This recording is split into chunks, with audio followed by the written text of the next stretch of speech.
मैं डॉक्टर ज्ञानंजय द्विवेदी, दर्शन शास्त्र विभाग, भूपेन्द्र नारायण मंडल विश्वविद्यालय मधेपुरा। आज मैं एमए फोर्थ सेमेस्टर के छात्रों को उनके 16वें पत्र के अंतर्गत शंकराचार्य के दर्शन के अंतर्गत ब्रह्म सत्यम जगन मिथ्या पर प्रकाश डालना चाह रहा हूँ। शंकराचार्य के दर्शन के बारे में जैसा कि आप लोग जानते होंगे, अद्वैतवादी विचारक थे, यानी इनके विचार में तत्व दो नहीं अपितु एक है, अद्वैत नॉन डुअल वो एक है और जिसे वो ब्रह्म के रूप में स्वीकारते हैं और उसी की सत्ता को प्रमाणित करते हैं, सिद्ध करते हैं और शेष जगत मिथ्या है। ब्रह्म सत्यम जगन मिथ्या, इसको स्पष्ट करते हुए शंकराचार्य कहते हैं कि तात्विक दृष्टिकोण से सत्य वह है जो कि त्रिकाला बाधित हो। त्रिकाला बाधित का अभिप्राय यह है कि जिसका अस्तित्व तीनों कालों में हो। काल तीन प्रकार के होते हैं, पास्ट, प्रेजेंट और फ्यूचर, भूत, वर्तमान और भविष्य। एक रूपेण है अस्तित्व यो अर्थ है परमार्थ है। शंकराचार्य कहते हैं कि इन तीनों कालों में जो एक रूप में अवस्थित है वही सत्य है, उसी की सत्ता है। इस प्रकार शंकराचार्य बताते हैं कि ये जगत तीनों कालों में नहीं है, इसका अस्तित्व कल था, आज है, कल रहेगा कि नहीं ये निश्चित नहीं है।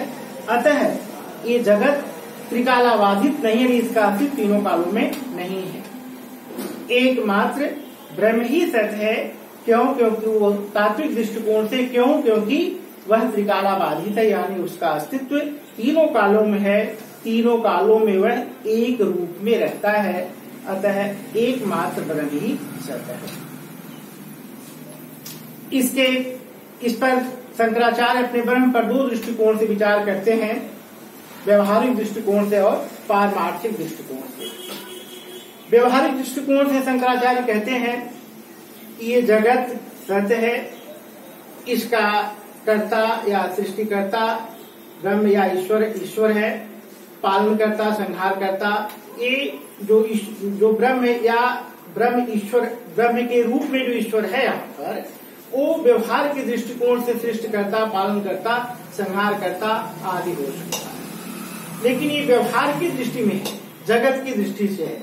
परमार्थ की दृष्टिकोण से ये वास्तविक नहीं है, अपितु अवास्तविक है। इसकी अवास्तविकता का ज्ञान आप जब परमार्थ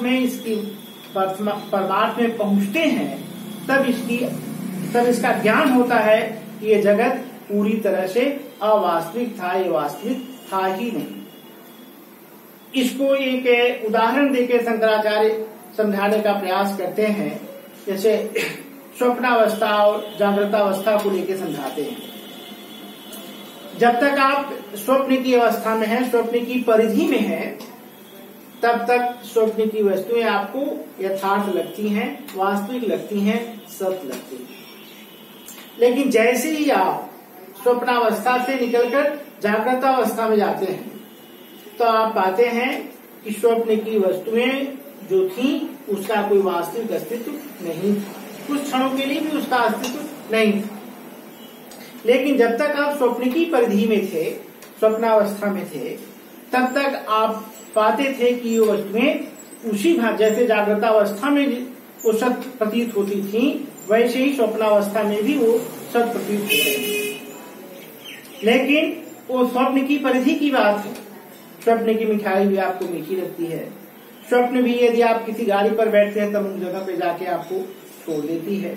यानी जो स्वप्न की अवस्था में जो क्रियाएं आप करते हैं वो बिल्कुल जागृतावस्था की भांति होता है, लेकिन वो स्वप्नावस्था की है। उसकी वास्तविकता का ज्ञान आपको तब होता है जब आप जागृतावस्था में आ जाते हैं, आप जाग जाते हैं, आपको ज्ञान हो जाता है, तब आप महसूस करते हैं कि अरे ये तो मैं स्वप्न की परिधि में था, स्वप्न की अवस्था में था। इस प्रकार शंकराचार्य एक व्यवहार की परिधि और एक परमार्थ की परिधि बनाते हैं। व्यवहार की परिधि ये जगत की परिधि है। जब तक आप इस जगत में हैं, व्यवहार में हैं, व्यवहार की परिधि में हैं, तब तक ये जगत आपको वास्तविक लगता है, तब तक ये जगत आपको सत्य लगता है। लेकिन जैसे ही आप व्यवहार की परिधि से निकलकर कहा जाते हैं परमार्थ की परिधि में पहुंचते हैं, तो आप पाते हैं कि ये जो जगत की वस्तुएं थी, ये जो व्यवहार था जगत का, ये क्या है, अवास्तविक था, वास्तविक नहीं था। लेकिन इसकी वास्तविकता का ज्ञान आपको व्यवहार से निकलकर परमार्थ की परिधि में पहुंचने के पश्चात होता है। जब तक आप व्यवहार की परिधि में हैं, तब तक ये जगत भी आपको सत्य ही प्रतीत होता है, सत्य ही रहता है। स्वप्न की वस्तुओं की भांति मिथ्या होते हुए भी सत्य प्रतीत होती है। लेकिन जैसे जागृत अवस्था में जाते हैं, वैसे ही आप व्यवहार की परिधि से निकल करके जब आप परमार्थ की परिधि में पहुंचते हैं, तब पाते हैं कि जगत या जगत की वस्तुएं क्या थी, मिथ्या थी, वो अवास्तविक थी, वास्तविक नहीं थी। इसको एक अन्य उदाहरण से भी आप समझ सकते हैं। जैसे मान लेते हैं कोई आपका बहुत ही नजदीकी, बहुत ही प्रिय मित्र है, आपके लिए बहुत ही नियर और डियर है। उसके विचारों से, उसकी भावनाओं से, उसके बात व्यवहार से आप पूरी तरह से उसको वास्तविक मानते हैं, उसको अपना मानते हैं। मान लेते हैं आज 11 तारीख है, 11 तारीख को आपको 11:30 बजे वो क्या करता है, वो आपका मित्र आपको धोखा दे देता है, आपके साथ चीट करता है। तो जो बातें आप अपने मित्र के लिए प्रयोग में ले आते हैं, शंकराचार्य कहते हैं कि वास्तविक जगत की वास्तविकता का ज्ञान होने पर वही बातें जगत के भी लागू होती हैं। जैसे आप अपने मित्र को क्या बोलते हैं कि आप जैसा दिख पड़ रहे थे वैसा आप थे नहीं, आपकी वास्तविकता का ज्ञान मुझे अब हो रहा है, आप तो अवास्तविक थे, आप जैसा दिख रहे थे वैसा थे नहीं, आपकी वास्तविकता का ज्ञान मुझे अब हो रहा है। तो जिस क्षण आप उसकी वास्तविकता का ज्ञान आपको होता है, उस मित्र के बारे में आपके दृष्टिकोण में परिवर्तन हो जाता है। ठीक यही बात शंकराचार्य व्यवहार और परमार्थ को लेकर समझाते हैं कि जब तक आप व्यवहार की परिधि में हैं, जगत की वस्तुएं आपको सत्य प्रतीत होती हैं। लेकिन जैसे ही आपका दृष्टिकोण परिवर्तित होता है, यानी आप व्यवहार की दृष्टि से निकल कहाँ जाते हैं, परमार्थ की तरफ पहुंचते हैं। स्वप्नावस्था से निकल कहाँ जाते हैं, जागृत अवस्था में पहुंचते हैं, या मित्र की वास्तविकता का ज्ञान आपको हो जाता है। तत्क्षण आप पाते हैं कि जैसे स्वप्न की वस्तुएं मिथ्या थी, जैसे मित्र की वास्तविकता का ज्ञान आपको होने के पश्चात आप उसे अवास्तविक बताते हैं। ठीक ऐसे ही शंकराचार्य कहते हैं कि जैसे ही हम व्यवहार की परिधि से यानी जगत की परिधि से निकलते हैं, परमार्थ की में जाते हैं, तब हम पाते हैं कि जगत की वस्तुएं मिथ्या हैं, ये अवास्तविक है, इसका कोई वास्तविक अस्तित्व नहीं है। ब्रह्म के स्वरूप को समझाने के लिए शंकराचार्य उसके स्वरूप लक्षण और तटस्थ लक्षण के बारे में बताते हैं। शंकराचार्य बताते हैं कि ब्रह्म का ये जगत जो है, ये ब्रह्म का तटस्थ लक्षण है। तटस्थ के लक्षण के अंतर्गत शंकराचार्य बताते हैं कि जब ब्रह्म को हम तटस्थ लक्षण के दृष्टिकोण से देखते हैं, तो पाते हैं कि सृष्टि का निर्माण करता है, पालन करता है, संहार करता है। लेकिन शंकराचार्य बताते हैं कि ब्रह्म का धारण किया हुआ रूप है, औपाधिक है, वास्तविक नहीं है। एक उदाहरण से इसको इस प्रकार आप समझ सकते हैं। जैसे मान लेते हैं कि एक भेड़हारा है, उसका वास्तविक स्वरूप है भेड़ चराना।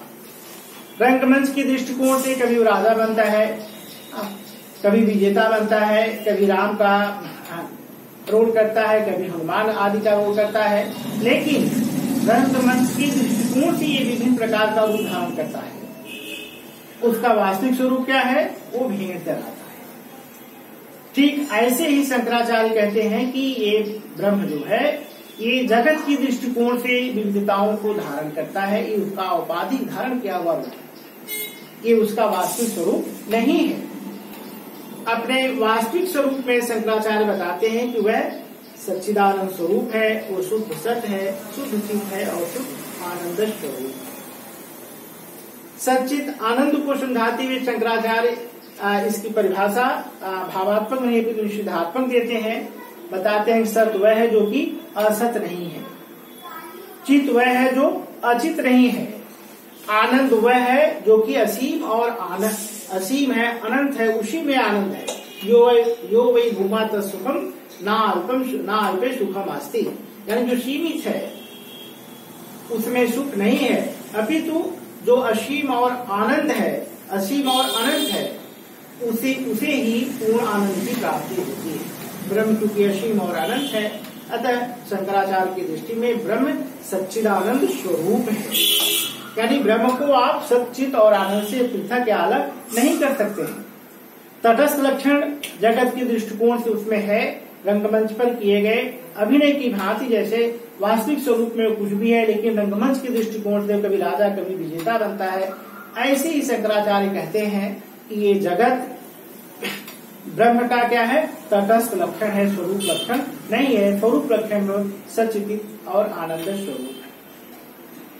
इसको जादूगर की उदाहरण से भी आप समझ सकते हैं। जैसे जादूगर है, वो अपने जादू की सृष्टि करता है, वो अपने सृष्टि में क्या करता है, विविधताओं से विभिन्न प्रकार के सामग्रियों की सृष्टि करता, निर्माण करता है। लेकिन क्या जो जिसका निर्माण जादूगर करता है, क्या वो वास्तविक है? नहीं, तो जादूगर की सृष्टि है, वो अवास्तविक है, मिथ्या है। बाकी लोग उसकी सत्यता से प्रभावित होते हैं, उसे सत्य मानते हैं, लेकिन स्वयं जादूगर उससे प्रभावित नहीं होता। क्यों प्रभावित नहीं होता? क्योंकि वह जानता है कि यह जो सृष्टि है ये मेरे द्वारा निर्मित है, जो कि मिथ्या है। उसी तरह से आप इस सृष्टि को और ब्रह्म को समझ सकते हैं। जैसे जादूगर अपनी सृष्टि से प्रभावित नहीं होता, ठीक ऐसे ही ब्रह्म क्योंकि ये जानता है कि ये इसका जो तटस्थ लक्षण जगत के संदर्भ में है, अतः उससे प्रभावित नहीं होता। वो अपने स्वरूप लक्षण में सच्चित आनंद स्वरूप ही है। इस प्रकार शंकराचार्य व्यवहारिक और पारमार्थिक दृष्टिकोण को अपनाते हुए, स्वरूप लक्षण और तटस्थ लक्षण अपनाते हुए शंकराचार्य ब्रह्म की सत्यता को सिद्ध करते हैं। ब्रह्म सत्यम जगत मिथ्या, ये ब्रह्म सत्य है और जगत जो है वो मिथ्या है। लेकिन जगत की सत्यता तभी तक है जब तक या व्यवहार की परिधि में है।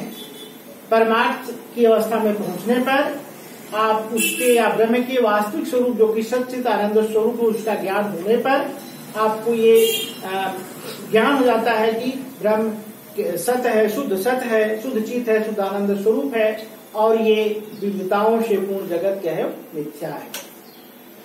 सामान्यतः भेद 3 प्रकार के स्वीकार किए गए हैं, सजाति, विजाति और स्वगत भेद। सजाति भेद वो भेद होता है जो कि एक जाति का उसी जाति से होता है। विजाति भेद एक जाति का दूसरे जाति से, और स्वगत भेद होता है वो व्यक्ति वस्तु का उसके अपने अंगों से ही। शंकराचार्य मानते हैं कि ये ब्रह्म जो है वो तीनों प्रकार के भेदों से परे है, यानी सजाति, विजाति, स्वगत भेद रहितम। ये ब्रह्म तीनों प्रकार के भेदों से क्या है, परे है, तीनों प्रकार के भेदों से रहे, तो उसमें किसी प्रकार का कोई भेद नहीं है। इस प्रकार शंकराचार्य अपने ब्रह्म को तीनों प्रकार, सजाति, विजाति, स्वगत, तीनों प्रकार के भेदों से परे मानते हैं, अलग मानते हैं। शंकराचार्य अपने ब्रह्म को निर्गुण भी मानते हैं, लेकिन निर्गुण का अर्थ यहाँ पर सीमित गुणों का अभाव है। निर्गुण का अर्थ यहाँ पर ये नहीं कि उसमें कोई गुण ही नहीं है, उसमें तो असीम और अनंत गुण है, जिन गुणों की व्याख्या हम नहीं कर सकते हैं। इस दृष्टिकोण से शंकराचार्य का ब्रह्म क्या है, वो निर्गुण है, अनिर्वचनीय है। पाश्चात्य दार्शनिक, यहाँ पर थोड़ा सा पाश्चात्य दार्शनिक स्पिनोजा के विचारों पर भी आप लोग ध्यान दीजिए। पाश्चात्य दार्शनिक स्पिनोजा कहता है एवरी डिटरमिनेशन इज नेगेशन, यानी प्रत्येक गुण निषेधात्मक होते हैं। किसी वस्तु में किसी एक गुण को आरोपित करने का मतलब है कि बाकी गुणों को उसमें से आप निकाल देते हैं। जैसे आप कहते हैं कलम लाल है, एक गुण को आरोपण आपने किया कलम पर कि वो लाल है, तो बाकी जितने भी गुण हैं, पीला, नीला, हरा, सब उसमें से निकल जाते हैं, वो सिर्फ लाल ही है। बाकी गुणों का उसमें से आपने निषेध कर दिया। इसी अर्थ में शंकराचार्य जैसे वो अपने द्रव्य को डिफाइन किया कि द्रव्य निर्गुण है लेकिन उसमें सीमित गुणों का अभाव है, उसमें असीम और अनंत गुण है जिसकी व्याख्या नहीं की जाती, ठीक ऐसे ही शंकराचार्य बताते हैं ब्रह्म निर्गुण है, उसमें असीम और अनंत गुण है जिसकी व्याख्या हम नहीं कर सकते हैं। निर्गुण ब्रह्म और सगुण ब्रह्म, निर्गुण ब्रह्म ही वास्तविक ब्रह्म है जिसे शंकराचार्य कहते हैं कि जो निर्गुण है जिसकी व्याख्या हम नहीं कर सकते। लेकिन उसी ब्रह्म को जब आप जगत के संदर्भ में देखते हैं तो वो सगुण ब्रह्म के रूप में दिख पड़ता है। जब वो सगुण ब्रह्म के रूप में दिख पड़ता है तो सृष्टि का निर्माण सृष्टिकर्ता होता है, सृष्टि का निर्माण करता होता है, पालन करता होता है, संहार करता होता है। लेकिन ये उसकी कैसी दृष्टि है? वो दृष्टि सगुण ब्रह्म की दृष्टि है जो कि उस सृष्टि के जगत के संदर्भ में हम उसे देखते हैं। लेकिन परमार्थतः वो क्या है? निर्गुण है। निर्गुण का अर्थ ये नहीं है कि उसमें गुण, निर्गुण का अर्थ यहाँ पर सगुण गुणों के अभाव से है। इस प्रकार भारतीय दार्शनिक शंकराचार्य एकमात्र ब्रह्म के अस्तित्व को सत्य सिद्ध करते हैं। शेष जगत उनकी दृष्टि में मिथ्या है। ब्रह्म सत्यम जगत मिथ्या। यहाँ पर एक प्रश्न ये भी उठ सकता है कि क्या इज वर्ल्ड टोटली अनरियल? क्या ये जगत पूरी तरह से क्या है? मिथ्या है, अवास्तविक है? इसका उत्तर आप लोग इस रूप में व्यवहार और परमार्थ को लेकर समझा सकते हैं कि नहीं, वो टोटली अनरियल नहीं है। क्यों बोलिए? क्योंकि जब तक आप व्यवहार की परिधि में हैं तब तक वो आपके लिए सत्य है। व्यवहार की परिधि में रहते हुए जगत की वास्तविकता को, जगत को आप असत नहीं कर सकते हैं क्योंकि आप व्यवहार की परिधि में हैं। लेकिन उसकी वास्तविकता का ज्ञान आपको व्यवहार की परिधि से निकल करके परमार्थ में पहुंचने पर होता है। सो आप ये नहीं कह सकते हैं कि ये टोटली क्या है? अनरियल है। ये डिपेंड करता है आपकी दृष्टि पर।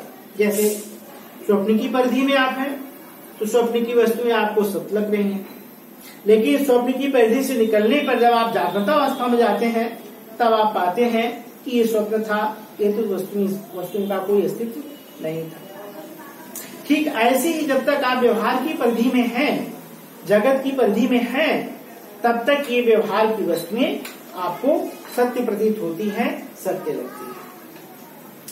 लेकिन जब जैसे ही आप व्यवहार से निकल करके परमार्थ में पहुंचते हैं, स्वप्नावस्था से जागृत अवस्था में पहुंचते हैं, तब आप पाते हैं कि जगत का वास्तविक अस्तित्व नहीं है, ये तो अनरियल है। यानी ये दिख पड़ रहा था, वह सूत्र था नहीं। आपको एक बात यहाँ पर यह भी बता दें कि भारतीय दार्शनिक शंकराचार्य अद्वैतवादी थे और एकमात्र ब्रह्म की ही सत्ता को स्वीकार करते हैं, ब्रह्म को सत्य मानते हैं। उनकी दृष्टि में ब्रह्म ही एकमात्र सत्य है, बाकी विविधताओं से पूर्ण जगत ये जो है वो मिथ्या है। और अपने वास्तविक स्वरूप में ब्रह्म सच्चिदानंद स्वरूप है, ये जगत उसका तटस्थ लक्षण है। जैसे जादूगर अपनी सृष्टि बना करके स्वयं अपने बनाए गए जादू से प्रभावित नहीं होता है क्योंकि वो जानता है कि मेरे द्वारा रचित जादू है। ठीक ऐसे ही ये जो सृष्टि है वो उससे ब्रह्म प्रभावित नहीं होता है, अपितु लोग प्रभावित होते हैं क्योंकि उन्हें उसकी वास्तविकता का ज्ञान नहीं हो पाता। लेकिन जिस क्षण उन्हें अपनी वास्तविकता का, जगत की वास्तविकता का ज्ञान होता है, आप वो पाते हैं कि जगत क्या है? मिथ्या है, एकमात्र ब्रह्म ही सत्य है। धन्यवाद।